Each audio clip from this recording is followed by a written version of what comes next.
Hello everyone, আসসালামু আলাইকুম। Welcome back to my channel hobby of Saima. আজকে আমি আপনাদের সাথে শেয়ার করছি নাগা চিকেনের একটা ইয়াম্মি রেসিপি। তো প্রথমেই আমি এখানে নিয়েছি চিকেন। এখানে ছোট বড় সাইজের দুই দুই রকমের চিকেন আছে।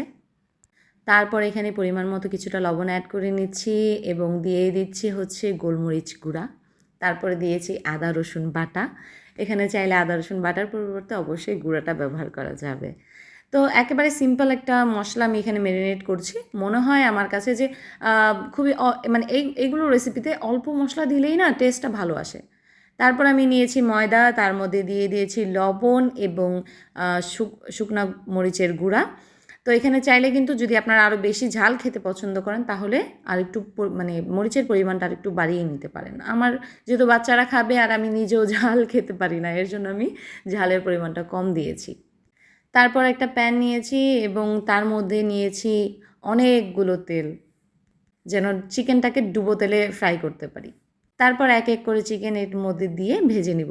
আমার তেলটা একেবারেই গরম হয়নি, আর তখনই আমি চিকেনটা ছেড়ে দিয়েছি, কিন্তু কিছুক্ষণের মধ্যেই কিন্তু বাবল ক্রিয়েট হওয়া শুরু করেছে। ও হ্যাঁ, এই পর্যায়ে কিন্তু অবশ্যই চিকেনটাকে ঢেকে দিতে হবে। এটা মানে অনেক বেশি মানে ছিটতে থাকে চারপাশে।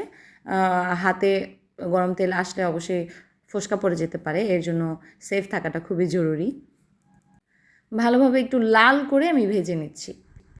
আর চুলার জালটা এখন রয়েছে একেবারেই মিডিয়াম লোতে। তো এইভাবেই রাখতে হবে, না হলে বেশি লো করতে গেলে একদম ভর্তা হয়ে যাবে চিকেনটা, আর বেশি হাইতে রাখতে গেলে একেবারেই পুড়ে যাবে। তো এর জন্য মিডিয়ামে রাখাটাই খুবই মানে আমার মনে হয় যে ভালো হবে। উপর থেকে ক্রিস্পিও থাকবে এবং ভিতর থেকে সিদ্ধও হবে। তারপর এখানে দিয়েছি আমি 1 টেবিল চামচ পরিমাণ ঘি। ঘিয়ের পরিবর্তে অবশ্যই বাটারটা ব্যবহার করা যাবে। যেহেতু আমার কাছে বাটার ছিল না, তাই আমি ঘিটা ব্যবহার করেছি। তারপর এখানে আমি দিয়েছি 1 কাপ পরিমাণ টমেটো সস।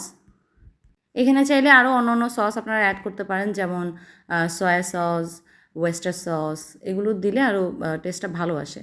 তো আমি এগুলো কিছুই এখানে দিইনি।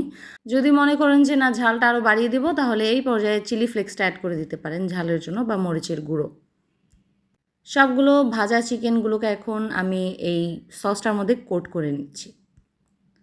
তারপর উপর থেকে দিয়ে দিচ্ছি কুচি করে রাখা নাগামরিচ বা বোম্বাই মরিচ, যেটাই বলেন না কেন। সর্বশেষে এই নাগামরিচটা দেওয়ার কারণ হচ্ছে যেন ঝালটা অতিরিক্ত না হয়ে যায়, একটু ব্যালেন্স থাকে ঝালটা। একটু যেই নাগামরিচের একটা অনেক ভালো একটা ঘ্রাণ থাকে, সেটাই যেন চিকেনটার মধ্যে আসে। তারপর ডেকোরেশনের জন্য উপর থেকে দিয়ে দিয়েছি সাদা তিল। এটা অপশনাল, এটা চাইলে স্কিপ করতে পারেন। তো এই হচ্ছে আমার আজকের ভিডিও। আশা করি আপনাদের সকলের কাছে আমার ভিডিওটি ভালো লাগবে। যদি ভালো লাগে অবশ্যই আমার ভিডিওতে একটি লাইক এবং কমেন্ট করবেন এবং আমার চ্যানেলটিকে সাবস্ক্রাইব করে আমার পাশেই থাকবেন। আজ এই পর্যন্তই। সবাই সুস্থ থাকবেন, ভালো থাকবেন এবং সেফ থাকবেন। দোয়া রইল এবং আমার জন্য দোয়া করবেন। আল্লাহ হাফেজ।